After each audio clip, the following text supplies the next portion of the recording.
Hey folks, Malforian here, and we haven't had much news on the Crusader Kings 3 front, and I really fancied talking about the game. So today we're going to be talking about the Accolade system, what I think it does well, what I think it does badly, and how I think this system could be reworked in the future. If you're unsure about what the Accolade system is, this came in with a Tours and Tournaments DLC, so if you play on the console, you won't have encountered this yet, or if you play on the main PC game, if you haven't bought this DLC, this was part of the DLC itself, so you can't play this as part of the base game. And what it is an addition to the knight system. As you can see here, you have these accolades for your realm, and they basically give buffs to certain knights that you choose, depending on their attributes and like how much they level up. And as you can see from this UI, you can have 5 of these. Now, this UI itself is absolutely god-awful. I'm not going to sugarcoat it. This is probably the worst UI in the game once you get into using this system. And as you can see in the UI itself here, you can have 5 of these unlocked in your realm.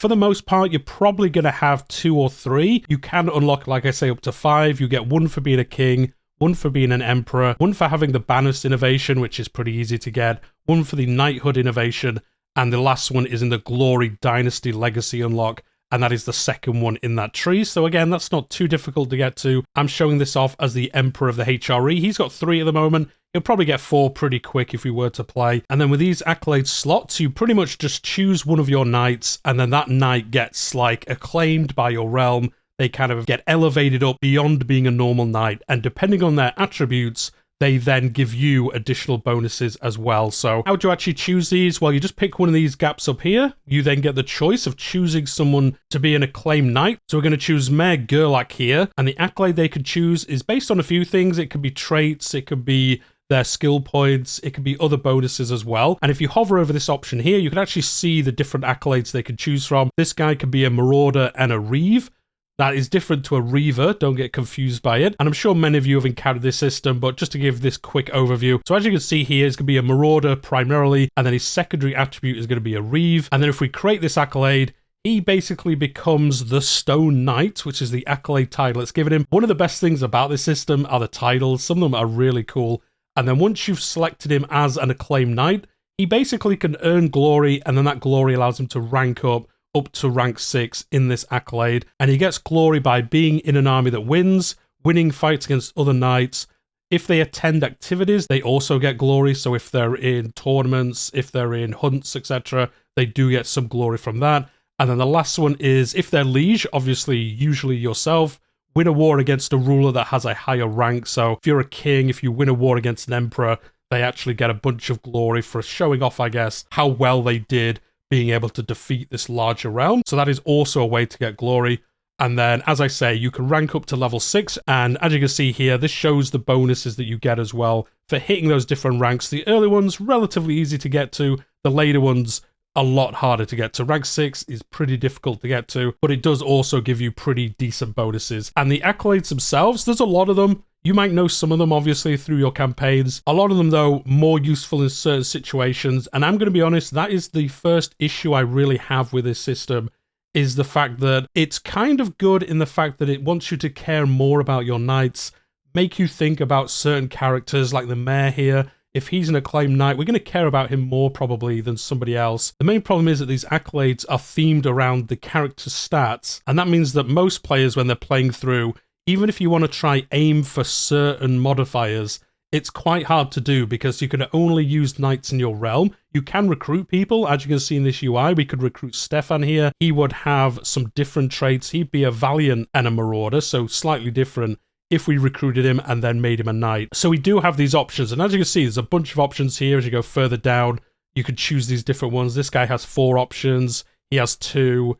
He has 5 options. He's pretty good. He's got a lot of options, actually. A Charmer, Mentor, Stalwart. And then, obviously, these give different bonuses. And as I was saying before I sidetrack myself, the cool thing is that these accolades are themed around certain stats. So, again, like Mentor, you need whole of body. You need 15 learning to activate this. If you want to be a manipulator, that knight has to have 15 intrigue and to be a schemer. And then you can choose it. And as I was saying, this system's kind of cool. It makes you look at your knights and kind of care about them a little bit more. But the problem is that if you are playing as the HRE in this example, if you're thinking, oh, I want to be a character that is very intrigue focused, I want to kind of focus my knights on certain things, It's kind of hard to do with this system because you'd want a manipulator accolade, and that again needs 15 intrigue and schema, so they need to be a knight, so they need to have, I think it's above 8 prowess to be eligible for this system anyway, and then they also need to have 15 intrigue and be a schema. So again, through normal gameplay, not that easy to bump into. I mean, you probably will during certain campaigns, but as a rule, you're not probably going to bump into that combination too often. So if you're thinking as a player, oh, I want to focus my knights on this area of the game, and it is possible, there's a lot of these options, you can do that, but it's not really that easy to do. It's pretty difficult. And then kind of compounding that is, once you make an accolade, you can set a successor. So if we create this one, a marauder and a reeve, as you'll see in the UI once we make it, you do have to set up a successor. And this is probably the bane of most players, to be honest. This is the most annoying thing because you make an acclaimed knight and then you've got to set up a successor. It kind of works like a weird version of primogenitor, I suppose. So then when your knight dies, the title really gets passed on to this other character. You don't lose all the progress you've made. You've then got to find another character with the same stats to be eligible for the same combination here. So he's a marauder reeve. To have a successor, we've got to have somebody who also matches these two. And you can see here, strangely enough, we actually have two options. Many of you who have used this system will be used to it being 0 people here and you just being super annoyed by it. But as you can see, they've got to be a knight. They've got to hold, they basically can't have a title. They have to have more than 8 prowess and they have to have at least one of these: sadistic, callous, or vengeful. So we actually do have, in theory, 2 options. This guy, Stefan, again, we would have to recruit him to then be eligible. Victor here isn't actually eligible because he isn't a knight. So we would have to kind of kick someone else out from being a knight. So this guy could become a knight and then we'd be able to set him up as the successor. And then again, the same thing would happen. When he died, we'd have to find somebody else with the same combination of stats to continue this accolade. Otherwise it goes inactive. And then you've got to either make a new accolade or wait till you find the right combination and kind of reactivate it. But that's kind of like the basics of this system. I'm sure many of you will be raging in the comments about how annoying this is in practicality to actually do.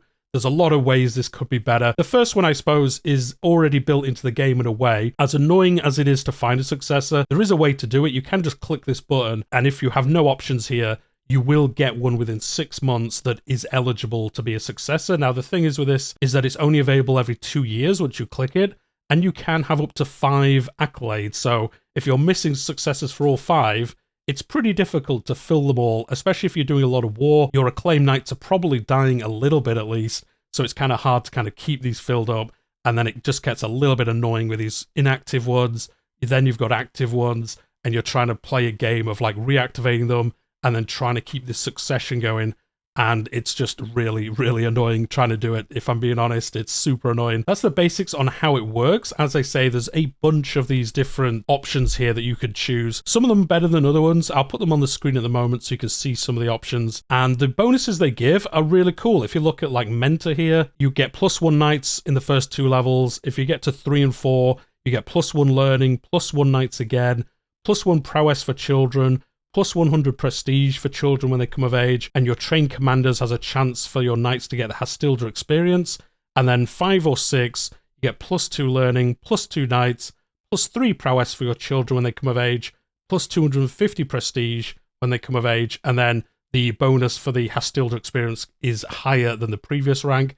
And these bonuses are pretty good. They're not too bad. One thing I will say is a lot of them, I kind of set and forget. You don't really see the impact of this day to day. I mean, the Knights one you probably would. There's one that gives a crazy amount of Knight effectiveness, which is really good, obviously. You know how good of a stat that is. But some of them just give Vassal Court Opinion, give a little bit of Stewardship, maybe increase your development in certain areas. And, you know, they're pretty good, but they're not the kind of bonuses where if you have these ranking up, you're going to actually feel the difference in your gameplay. For the amount of work this system is to actually get going, get working with the correct people that you're looking for, and then setting up the successors and all of that kind of like micromanagement for a kind of side system that isn't really that important. The bonuses are good, but they're really not worth the effort. If you're like me, I just choose anyone. I just go, okay, I've got 3 accolade slots when I start a game. I'm just going to pick the top 3 generally. Maybe I'll look for certain ones if I have a lot of archers, maybe I will look, see if I do have an archer accolade. But for the most part, I'm generally just choosing whatever, and then the bonuses I kind of encounter during the game, but I don't really feel them because, to be honest, most of the time, I've not really chosen them with any kind of direct kind of input into it. Again, for what I was saying earlier, it's quite hard to get ones that match your gameplay and then keep them active long enough for it to really be worth trying to micromanage it. I'm sure there's some of you that kind of min-max the game and do go through that process, but for myself, I play the game more for making stories and kind of role-playing a little bit in it, and I just don't think it's worth the effort, so I just choose anyone. And if I get a bit of a bonus, great, but if I don't really feel like I'm missing out that much, to be honest. The thing I'm missing out most on is not having the UI telling me it's missing. That's the most important thing to me when I'm using this system. And like I say, overall, the bonuses from that, pretty good. There are some really cool bonuses. There are some of these accolades that are focused around different men-at-arms. So as you'll see on the screen at the moment, you can get like the Archer, the Outrider, the Pike Captain accolade. And these are really cool. They do give bonuses for those units. And as you can see, the requirements to start these ones aren't too bad. Having an open terrain expert knight, not too difficult, but again, you've got to have one and then have another one for a successor, etc. to keep this going. But as you can see on the screen, the bonuses, super nice. You know, if you get, say, an archer up to rank 5 and 6, you get +8 max size archer regiments, which is pretty crazy, to be honest. Plus 60% damage, plus 30% toughness, minus 25% archer maintenance, and then you can also recruit the retinue archers. You can do that at level 3 and 4, but I was just going to show you the best ones here. And the retinue archers, they're really cool. If I remember correctly, they're twice as good at countering the unit that they usually do. I think they have some other bonuses. I'm not 100% sure. I probably should have looked that up, but I totally forgot to. And obviously they're really good. Now the problem is about that is that they take up a men-at-arms slot. So most of the time, you're probably going to delete your archer regiment because you want to have the retinue men-at-arms. And then that's kind of annoying because the max size for the archer ones is 8. So you can have, what, like a stack of 16 of these pretty easily. And then you've got the retinue men-at-arms as well, which take up a slot. Like I say, in the men-at-arms, you don't get an additional slot to then pick these up. Sometimes you're probably going to be deciding between normal archers and the retinue ones. The retinue ones are much better, but they're actually limited to, I think, 6 is the highest they go up to. They don't get the +8 max size modifier. That is just for the standard archers. So, again, a pretty cool bonus. It's quite thematic, but it's kind of annoying to actually deal with once you unlock it. You know, picking them up, setting them up, probably deleting a men-at-arms that you already have, because most of us have this maxed out as much as we can because they're by far the best units. And then you pick these up, they're kind of limited in size. They do pick up all those other bonuses, so they are a very good unit, but they're also kind of annoying. Like I say, they're limited in size, and then they're taking a slot of somebody else. Now, I've got a solution for this. Let me know what you think about it. I actually think the system should be reworked slightly. So we already have like the archery grounds building. I think you should be able to get like an archer accolade knight. Say it was this guy here, the mayor. And what I think you should be able to do is actually put him in the archery yard, kind of station him, kind of like you can with units already, the men-at-arms, but you station him instead in that building. And then what he does is he trains up the retinue men-at-arms. And instead of it taking the men-at-arms slot, you actually get a new slot kind of appear in the military tab. So in this example, you'd have 4 out of 7 men-at-arms, but then you'd have 1 out of 7 retinue men-at-arms. And then the mayor here, when he's stationed in the archery building, he actually just starts training up these retinue knights, and they basically fill up a bar the same as the normal men-at-arms, and then that kind of scales with how good he is, and then also how long he's been in this position. So maybe you can have up to the 600, which is the max at the moment, I believe, but it actually just flexes up and down depending on how good your Archer Accolade Knight is, and then it isn't taking up a men-at-arms slot. You haven't got to mess around kind of buying and selling them. You just have them kind of growing, because I think for the story for myself is the knight there is going into the archery yards, actually teaching people to be better archers, and as they kind of train up, they get better and better. And then you max it out, still maybe at that 6, because they are such a good unit. I think it would be bad if they scaled up to like 16 size or something like that. But have it be like one flexible unit. You're not having to buy 6 versions of it. You just have that 0 to 600. And the longer he's there, he trains up more of them. And the better he is, maybe, the better they are. Maybe their modifiers scale with how good the knight is. I think that would also make you care about the knight even more, because the better version you have, the better they are. And then also, you could set up the successor system still, but it would work, I think, in this system slightly different, where as long as they have some kind of archery skill, they could be in there. And then again, maybe you still keep up to the 600.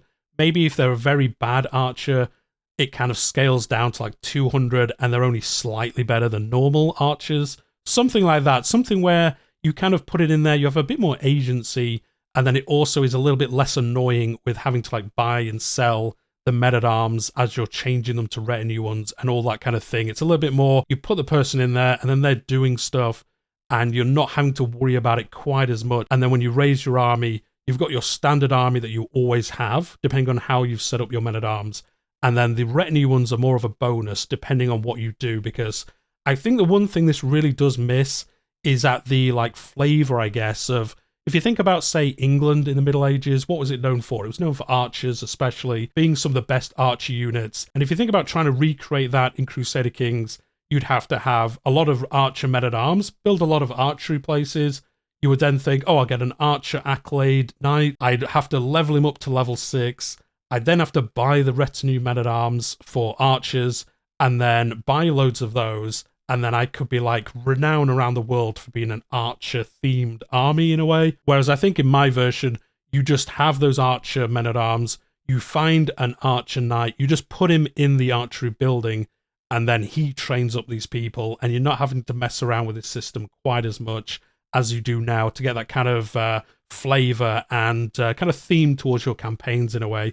You know, if you choose the pike captain, you could just put him in there, you start building up pike captain retinues, and then you're kind of known maybe around the world for that. Maybe you could attract other pike captains to make the successor easier. You know, you get known for having especially good pikemen, and then that attracts more pike-themed knights into your realm that then you can set up in these acclaimed positions, because, again, that would solve the other problem of successors being kind of annoying to find. If they would be attracted by what you're themed about, again, that would solve that problem as well, because you get naturally people coming in that fill those roles, whereas at the moment, you're just getting your normal knights. Yes, you can use the like search people function to find people who are eligible, but again, that's kind of annoying for a system. It isn't really a main system of the game. It's meant to be just like a little kind of addition to knights, but the amount of work it takes is probably like the most out of any system in this game, if I'm being honest. There isn't much outside of this that's so micromanaging that you get good bonuses out of, but it's really not worth the effort that it takes to actually do in many cases. Like I say, some of the bonuses are really good, but I don't know, the amount of effort they take is, I don't know, beyond what I think it should take to get those bonuses. And then, to be honest, that's probably my thoughts around this system. It's a lot of just been me waffling about how I think it could be improved. But like I say, I think if they changed it so it was less micromanaging on having the knights and selecting who could be them, all that kind of thing. Maybe even on top of that, you could have like a military academy building that we already have. And again, maybe you could station a knight in there, or maybe you could go into that building and say, you're my military academy. Again, if we go back to that England example, you could go in there, say, hey, I want to be archer themed. Can you start training knights in archery? And then maybe new knights, or even you could send other knights there and they get trained and then they'd start building up that archer XP. They would then be eligible as successors. And again, if you then place them in an archery building, they would then train these units to be better and maybe, as I say, attract other archer knights. And you have that kind of like self-contained system where you're training people to be a certain thing. They can then train a special men-at-arms version of that thing. And then that in turn attracts more archer-themed knights. And then that whole cycle kind of continues. And it would take away a lot of the micromanagement, because then you could almost just leave it to one side and it would kind of look after itself. You could min-max it a little bit if you wanted to, but I think you could almost just leave it semi-automated at that point and you would get the bonuses from it. Even if that made it too good, you could cut down how many accolades there are. Maybe you can only have one kind of accolade active in your realm themed around this thing, rather than being like 3 versions of this that you could kind of semi-automate in this way. There's a accolade that's themed around stewardship, so maybe you could have a really good banking area and put your knight there, and again, the same thing could happen. But maybe if you could do that with like 3 to 5 of them, it'd get a little bit overpowered, because in it being kind of semi-automated, it would make it a lot easier to hit these higher ranks on them. So maybe it'd be a little bit too powerful, maybe limit it to like 1 or 2, but then bring in these changes and kind of see how it plays out. But anyway, that's probably enough of me waffling about the Accolade system. It's not really a hot take that it's not the most enjoyable system to use in the game, and you generally don't feel the kind of use out of it in most cases. But I kind of felt like talking about it. As I say, not a lot of Crusader Kings news at the moment, and I didn't want the channel just taken over by EU5, as it kind of has been at the moment, as there's a lot of news about that coming.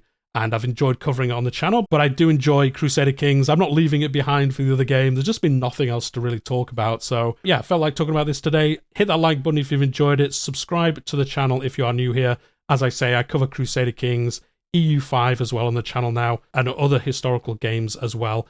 But let me know what you think in the comments down below. Do you like my rambling kind of discussion about how I would improve this? Or do you think it's fine? You get what you put into it. So if you put effort into this, you do get a lot of bonuses.